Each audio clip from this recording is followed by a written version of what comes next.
حضرت ابو سفیان اور امیر معاویہ کو کہتا ہے میں سلطان نہیں مانتا. تو نہ مان, کتے دے بھونکڑ نال کی ہوڑا ہے. تو بکواس کرنا صحابہ دے بارے, رشوت خور حرام خورا, تو صحابہ دے بارے بھونکنا. تینوں پتہ ہے جاندا ہے بھئی جڑا امیر معاویہ دے بارے گل کرے حاویہ دوزخ دا کتا ہے. اور ساڑھے بزرگاں نے لکھیا, حضرت امام ربانی مجدد الفسانی نے لکھیا, آپ نے فرمایا ویسے کرنی تابعین میں سے سب سے افضل ہے. آپ نے فرمایا کہ ویسے کرنی خیر التابعین ہونے کے باوجود واشی بن حرب کے پہلے مقام کو چھو بھی نہیں سکے. یہ علماء بیان کریں, واشی بن حرب وہ صحابی ہیں جنہوں نے امیر حمزہ کو شہید کیا. قاتل کبھی بھی نہیں کہنا, قاتل کیوں کہنا ہے آپ تو شہید. امیر حمزہ کو انہوں نے شہید کیا, رسول اللہ نے معاف کر دیا, اور کون ہوتا ہے؟ بات ختم ہے. امیر حمزہ کو انہوں نے شہید کیا, فتح مکہ والے دن وہ دوڑ گئے, تو کسی نے کہا کہ چھپتے چھپاتے, انہوں نے کہا حضور کے پاس چلا گیا, حضور نے معاف کر دینا. چھپ چھپا کے پھر حضور کے سامنے آ گئے. فرمایا آپ نے میرے چچا کو شہید کیا؟ کہا جی میں نے. فرمایا تو نے میرے چچا کا جگر کلیجہ نکالا؟ کہا جی میں نے نکالا. فرمایا معافی ہو گئی, آج کے بعد میرے سامنے نہیں آنا. یہ وہ صحابی ہیں حضرت واشی بن حرب جنہوں نے صرف ایک بار چہرہ مصطفیٰ دیکھا ہے. اور حضرت ویسے کرنی خیر التابعین ہونے کے باوجود امام ربانی مجدد الفسانی فرماتے ہیں واشی بن حرب کے پہلے مقام کو چھو بھی نہیں سکے. گل سمجھ آئیے گا. اور عبداللہ بن مبارک سے کسی نے پوچھا, انہوں نے کہا کہ امیر معاویہ افضل ہے یا عمر بن عبدالعزیز؟ عمر بن عبدالعزیز اہل سنت کے نزدیک 5ویں خلیفہ راشد ہیں. یہ ہماری عقائد کی کتابوں میں لکھا ہے 5ویں خلیفہ راشد ہیں. ان کے دور میں حضرت عمر کا دور واپس آ گیا, لیکن اس کے باوجود عبداللہ بن مبارک سے کسی نے پوچھا امیر معاویہ افضل ہے یا عمر بن عبدالعزیز؟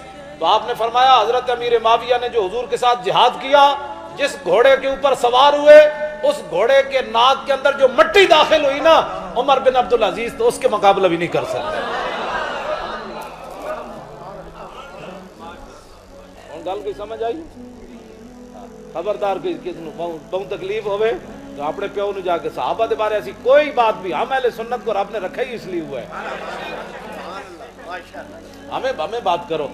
حضرت سعد بن عبادہ جڑی گل کی تھی یعنی لرزا کے رکھ دیتا. اور عمرہ قضاء کے موقع پر حضور عمرہ کرنے کے لیے تشریف لائے, مشرکین نے حضور کو روک دیا. دوسرے سال جب میرے آقا تشریف لائے, میں نہیں پڑھے نرم بات, یہ کدھر پڑھی تو میں نے دکھائے, میں پڑھنے کے لیے تیار ہوں نئے سرے سے اب دوبارہ دین. پہلے شاید ساڑھے بزرگاں میں نے صحیح نہیں پڑھایا, اور نویں کوئی مولوی جمع تو میں نے دین نواں پڑھان. میں پڑھنے کے لیے آج بھی تیار ہوں, لیکن پہلے انہاں چیزاں تو ہٹ کے میں نے کوئی نویں گل پڑھاوے. اے تو میں پڑھ چکیا, اے تو میں رسول اللہ دے سامنے بھی بیٹھ کے پڑھتا رہا. قدمین شریف ہے ہاں جی, اے بخاری شریف میں حضور دے قدمین شریف بیٹھ کے تلاوت کرتا رہا, این بنا پڑھتا رہا بیٹھ کے. ایتھے لاہور بھی پڑھی, اتھے بھی جا کے پڑھی. اب یہ کوئی نئی بخاری ہمیں کسی نے پڑھانی ہے؟ عمرہ قضاء کے موقع پر حضرت عبداللہ بن رواحہ, اے میں جڑیاں گلاں کر رہا ہوں تو انہوں کوئی شفا ملی کہ کوئی نہیں؟ جب حضرت حسان نعت پڑھ کے فارغ ہوتے تھے نا, تو میرے آقا خود فرماتے تھے شفیت یا حسان واستشفیت. فرمایا حسان تو نے میری تعریف کر کے خود بھی شفا پائی, اور جن غلاموں نے سنا انہوں نے بھی شفا پائی. یہ حضور کا فرمان ہے, حضور کے ذکر سے بندے کو شفا ملتی ہے. آج نئے مولوی نہیں پیدا ہوئے, یہ صدیوں پہلے یہ فیصلے ہو گئے.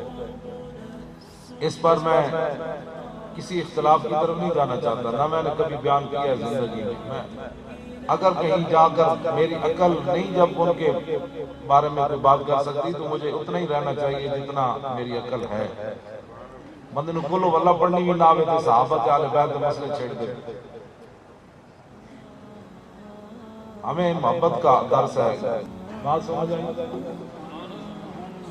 حضرت امیر معاویہ اور حضرت امام حسن کی صلح ہوگی, بات ختم ہوگی. اور بعض لوگوں نے اس وقت بھی امام حسن کے خلاف بات کی. آپ لوگوں نے کہا یہ آپ نے کیا کیا؟ 80,000 فوج جو ہے وہ ٹکرانے کے لیے کھڑی تھی امام حسن کے ساتھ. 80,000 لشکر موجود تھا. امام اقبال کے کہنا یک شمع شمستان حرم حافظ جمعیت خیر الامم تا نشینت آتش پیکاروں کی پشت پازت بر سر تاج و نگی. اقبال کہتا ایک تو امام حسین ہے دوسرے امام حسن ہے. امام حسن کون ہے کہ جب دو میں فوج آپس سے ٹکران لگیاں تو امام حسن اگے ود کے وہ تاج اور تخت جی وجہ تو خون بہن لگا سی آپ نے ہوتے اپنا پیر رکھ دیتا اپنی نالین رکھ دیتی اپنی جتی رکھ دیتی. فرمایا حسن کو ایسا تاج و تخت نہیں چاہیے اور میں اس تاج کو مجھے نہیں چاہیے. آگے بڑھ کر حضرت امیر معاویہ سے صلح کر. بات ختم ہو گئی. جب امام حسن نے امیر معاویہ سے صلح کر لی اب قیامت تک کوئی حضرت امیر معاویہ کے بارے میں جو بات کرے گا وہ تو امام حسن کو نہیں مانے گا. ہاں امام حسن کو نہیں مانے گا. بہت سارے لوگوں کو یہ امام حسن کی پریشانی بھی یہی ہے کہ امام حسن نے کیوں صلح کی. میں نے کہا امام حسن نے اس لیے صلح کی کہ میرے آقا و مولا نے ایک دن امام حسن کو دیکھ کر فرمایا تھا فرمایا یہ میرا بیٹا سید یہ میرا بیٹا سید. جب دو مسلمان گروہ آپس میں ٹکرانے لگے تو یہ دو مسلمان گروہوں کے درمیان صلح کرا تو یہ تو وہ دہان جس کی ہر بات ہوئی ہے خدا چشمہ علم و حکمت پہ لاکھ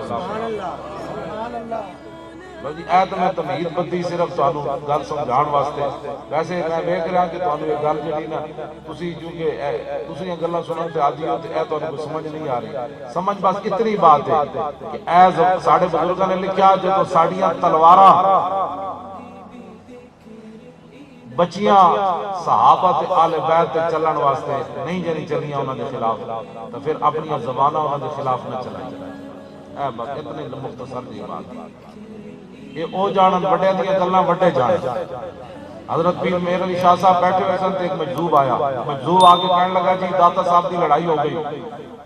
افغانستان دا ایک مجذوب ہے اودی داتا صاحب نال عالم ارواح وچ لڑائی ہو گئی. پیر مہر علی شاہ صاحب فرمان لگے کیوں لڑائی ہو گئی. انہاں کہ افغانستان دا مجذوب کہندا ہے داتا صاحب نوں کہ بر صغیر وچوں انگریزاں نوں کڈو تے داتا صاحب کہندے نہیں اجے مسلمان ٹھیک نہیں ہوئے انہاں دی ٹھکائی ہور ہونی چاہیے. اے دا پیر مہر علی شاہ صاحب بیٹھے ہوئے سن ایک مجذوب آ گیا. انہیں اے گل کی پیر مہر علی شاہ صاحب نال. آپ نے فرمایا چھوڑا چلیا بڑیاں دیاں گلاں وڈے جان بڑیاں دیاں گلاں. اور خادم کون ہوتا ہے اس کرسی پر بیٹھ کر صحابہ والے بیٹھ بس.